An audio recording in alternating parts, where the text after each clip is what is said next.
Everyone. तो हमारा topic अभी पोलियो ही कंटिन्यू चल रहा है और उसमें आप लोगों ने दो पार्ट्स बन चुके हैं, like first and second video. अगर आज की क्लास अभी पोलियो आपने पहली बार ये क्लास शुरू किया है तो सबसे पहले उन दोनों वीडियोस को आप चेकआउट कीजिए, आफ्टर दैट इस क्लास को कंटिन्यू कीजिएगा। तो स्टार्ट करते हैं, लाइक पोलियो। अब इसमें हमने कल क्लिनिकल फीचर्स के बारे में बात किया था, यानी कि साइन एंड सिम्टम्स आप लोगों ने देखे थे। तो उसी में एक और चीज आप लोगों को याद रखनी है। तो यहाँ पे डिफरेंट 3 क्लासिफिकेशंस हैं। अब हम इस पे थोड़ी चर्चा करते हैं। तो सबसे पहली चीज है लाइक नॉन पैरालिटिक पोलियो। हम उसको देखेंगे, समझेंगे क्या होता है। आफ्टर दैट पैरालिटिक पोलियो है and last but not the least post polio syndrome है। अब कभी कभी मल्टीपल चॉइस में ये क्वेश्चंस पूछ देता है कि लाइक पोस्ट पोलियो सिंड्रोम क्या होता है, उसमें बहुत सारे ऑप्शंस रहेंगे। सो आज आप लोग इन चीजों को बेहतर तरीके से समझने की कोशिश कीजिएगा। तो सबसे पहली चीज नॉन पैरालिटिक पोलियो। अब हम इसको समझते हैं। तो यहाँ पे साफ साफ लिखा हुआ है नॉट लीड टू पैरालिसिस।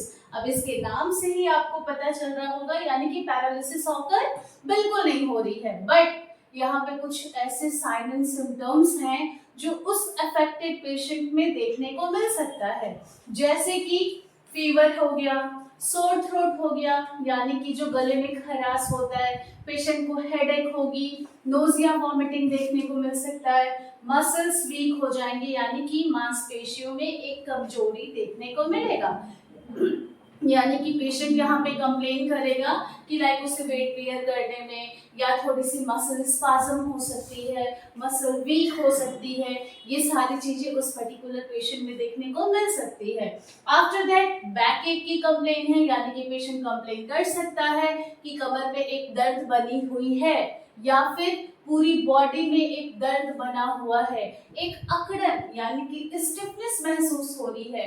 ये सारी चीजें लाइक ये जो लक्षण हैं नॉन पैरालिटिक पेशेंट में देखने को मिल सकते हैं। आफ्टर दैट हम बात करते हैं पैरालिटिक पोलियो, यानी कि इसके नाम से पता चल रहा है पैरालिसिस ऑकर हो चुका है।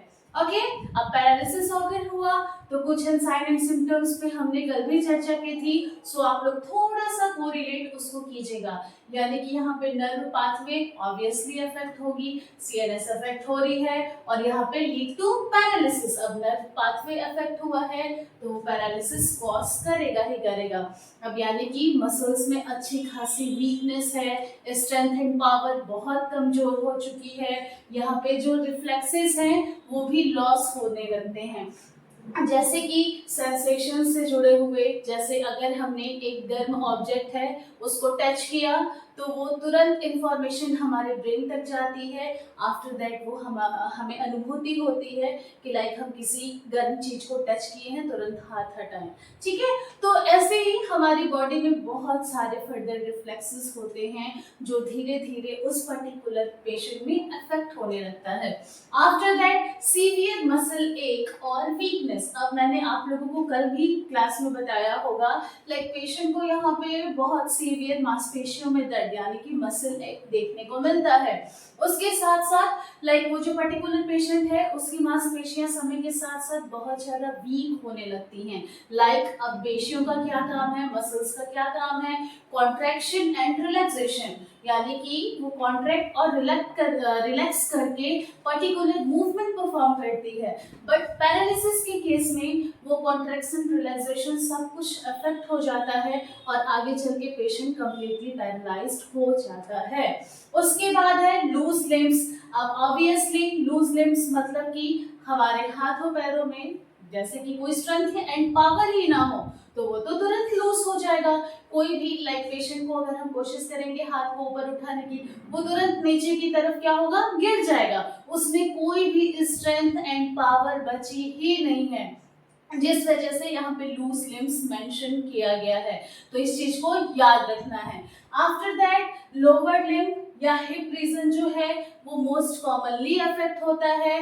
और वो कैसे अफेक्ट होता है इसके लिए मैंने आप लोगों को एक बेहतर तरीके से डायग्राम के थ्रू भी बताया था, आई थिंक आप लोगों को याद होगा। तो जहाँ पे मैंने सीएनएस बता दिया था, ब्रेन एंड स्पाइनल कॉर्ड है। आफ्टर दैट ये जो स्पाइनल कॉर्ड है, यहाँ पे आप लोगों को पतली पतली बहुत सारी नसें, नर्व्स दिख रही होंगी, ठीक है।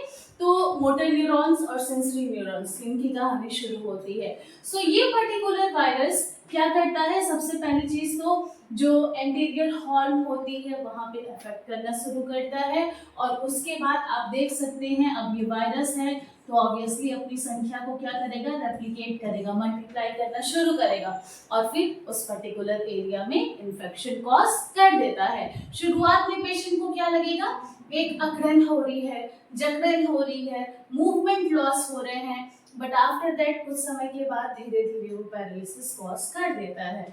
ओके, चलिए बढ़ते हैं आगे की तरफ, समझते हैं चीजों को और बेहतर तरीके से। तो पोस्ट पोलियो सिंड्रोम, अब ये मोस्ट इम्पॉर्टेंट है, थोड़ा सा आप लोगों को इसको समझना बहुत जरूरी है।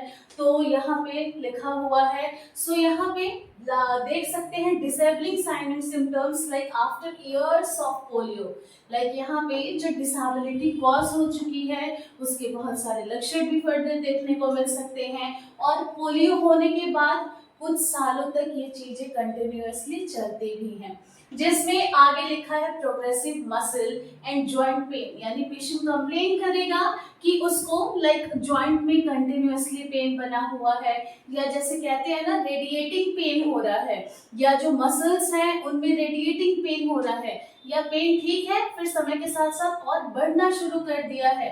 तो ये सारी कंडीशंस यहाँ पे देखने को मिलती है। एक चीज और, लाइक पेशेंट को ब्रीदिंग प्रॉब्लम होगी, तो सबसे पहली चीज आप उसके पीछे की थोड़ी सी फिजियोलॉजी समझिए। तो आप लोगों को पता होगा जो हमारी ब्रीदिंग मसल्स होती हैं, यानी कि जो रेस्पिरेटरी की अपनी पेशियां हैं, वो बहुत इंपॉर्टेंट रोल प्ले करती हैं during inhalation and during exhalation. अब अगर उस पर्टिकुलर मसल्स का contraction and relaxation he affect हो गया है तो ऑब्वियसली वहां पे तो पेशेंट को सांस लेने में दिक्कत होगी ही। तो इस वजह से यहाँ पे ब्रीदिंग प्रॉब्लम को मेंशन किया गया है। और लाइक अभी तो केसेस पोलियो के नहीं दिख रहे हैं, बट लाइक आप लोगों को इन्फॉर्मेशन तो लेना जरूरी है, पता होना चाहिए, क्योंकि क्वेश्चंस में ये सारी चीजें पूछी जा सकती है। तो होता क्या था, लाइक अगर पेशेंट में मसल्स कंप्लीटली पैरालाइज्ड हो गई या अफेक्ट हो गई तो वहां पे क्या होता था, लाइक कभी कभी उस पर्टिकुलर पेशेंट की डेथ भी हो जाती थी। आफ्टर दैट चलते हैं आगे की तरफ, यानी कि स्वेलोविंग प्रॉब्लम।